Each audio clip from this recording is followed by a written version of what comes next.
itu saya akan menjelaskan dua teori. Satu, teori pengambilan keputusan dan proses pengambilan keputusan.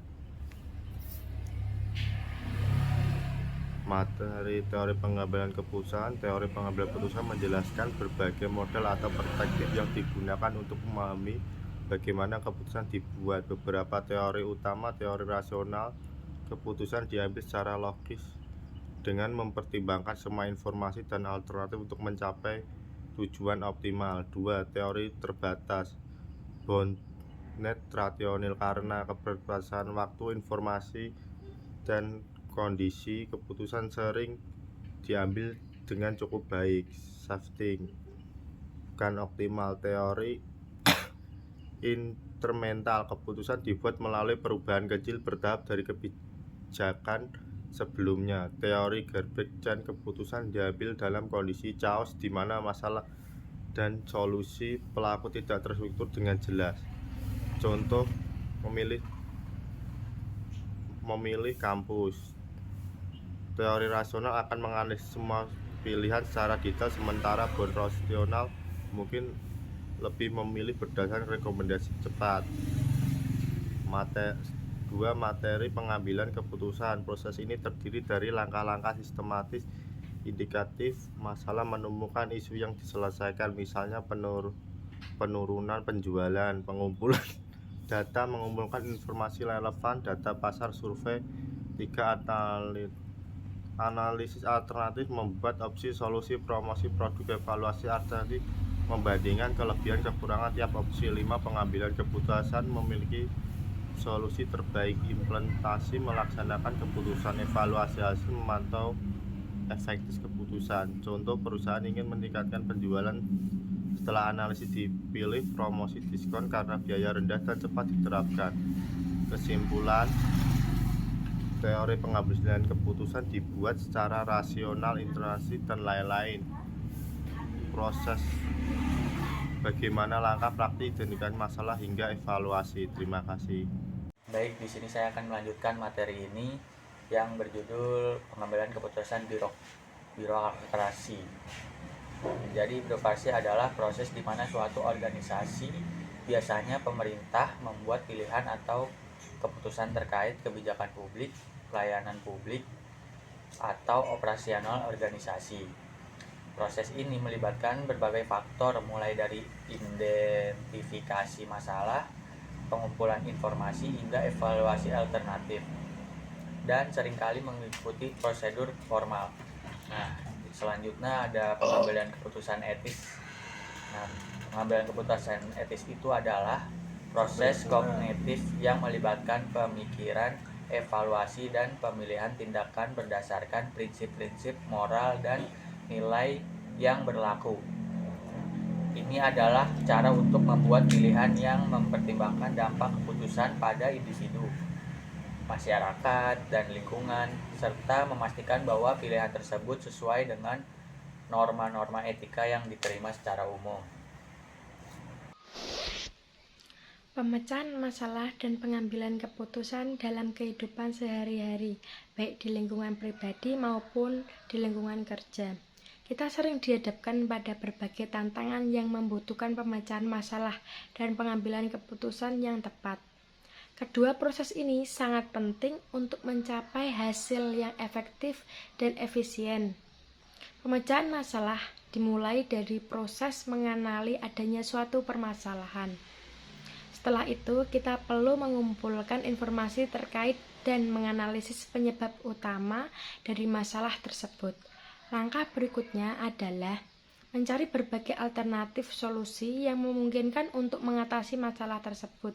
Setelah alternatif tersedia, kita perlu mengevaluasi setiap pilihan berdasarkan kelebihan dan kekurangannya. Solusi yang dianggap paling sesuai dan menguntungkan kemudian dipilih untuk diimplementasikan. Setelah diterapkan, penting untuk mengevaluasi hasil guna memastikan bahwa masalah benar-benar telah terselesaikan. Sementara itu, pengambilan keputusan merupakan proses memilih satu pilihan terbaik dari beberapa alternatif yang tersedia. Keputusan bisa bersifat sederhana jika berkaitan dengan masalah yang rutin, namun bisa juga kompleks jika menyangkut kondisi yang tidak terduga. Dalam proses ini, kita harus mempertimbangkan berbagai faktor seperti data yang tersedia, risiko manfaat, dan dampak jangka panjang dari keputusan yang diambil. Metode yang sering digunakan dalam pengambilan keputusan antara lain analisis SWOT, pohon keputusan, dan analisis biaya manfaat. Sebagai contoh, jika sebuah perusahaan menghadapi masalah meningkatkan biaya operasional, langkah pertama adalah mencari tahu apa penyebabnya. Setelah dianalisis, ternyata bisa bahan baku yang terlalu tinggi menjadi faktor utama. Beberapa solusi ditawarkan seperti mencari pemasok baru, mengurangi limbah produksi, atau menggunakan bahan alternatif. Setelah mempertimbangkan kelebihan dan kekurangan tiap solusi, manajemen memutuskan untuk mengganti pemasok dengan harga yang lebih kompetitif. Keputusan ini kemudian diimplementasikan dan hasilnya dievaluasi dengan mengetahui efektivitasnya. Dengan proses pemecahan masalah dan pengambilan keputusan yang tepat, berbagai tantangan dapat diselesaikan secara rasional dan sistematis. Hasil ini sangat membantu dalam mencapai tujuan dan meningkatkan kinerja, baik secara individu maupun organisasi. Baik, di sini saya akan melanjutkan materi dari bab 1 mengenai pendekatan problem solving. Apa sih pendekatan problem solving itu?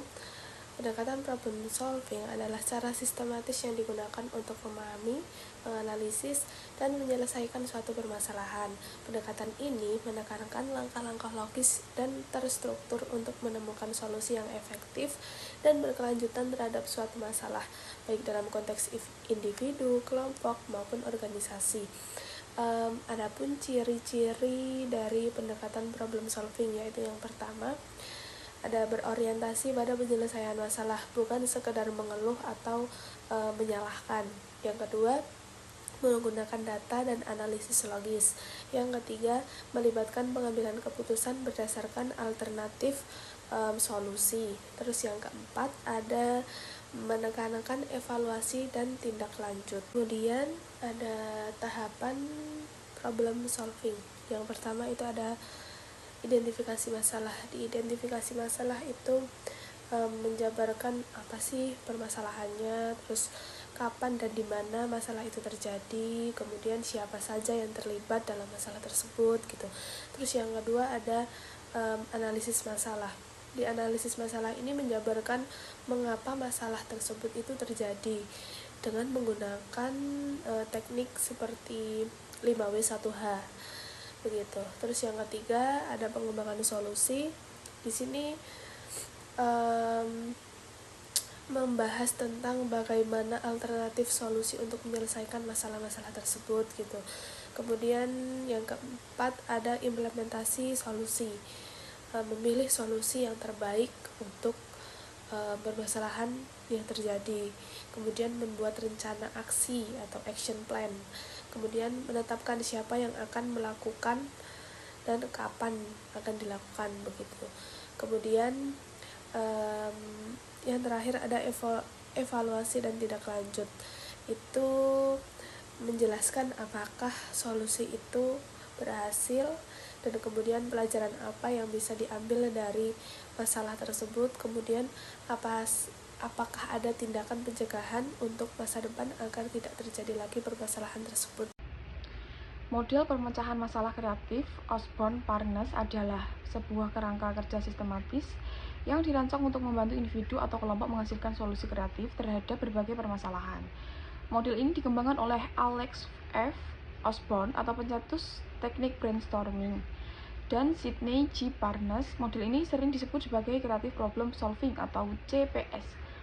Tahapan model Osborne-Parnes atau CPS terdiri dari 6 langkah, yaitu yang pertama objective finding atau menemukan tujuan, yang kedua fact finding atau menemukan fakta, yang ketiga problem finding atau menemukan masalah, yang keempat idea finding atau mencari ide, yang kelima solution finding atau menemukan solusi, yang keenam acceptance finding atau mencari penerimaan.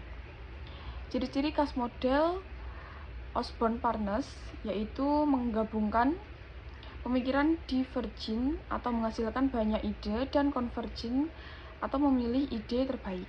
Yang kedua, cocok untuk pendidikan, bisnis, dan bidang lain yang memerlukan inovasi. Yang ketiga, fokus pada keterlibatan aktif dan pemikiran kreatif. Sekian resume dari kelompok kami. Wassalamualaikum warahmatullahi wabarakatuh.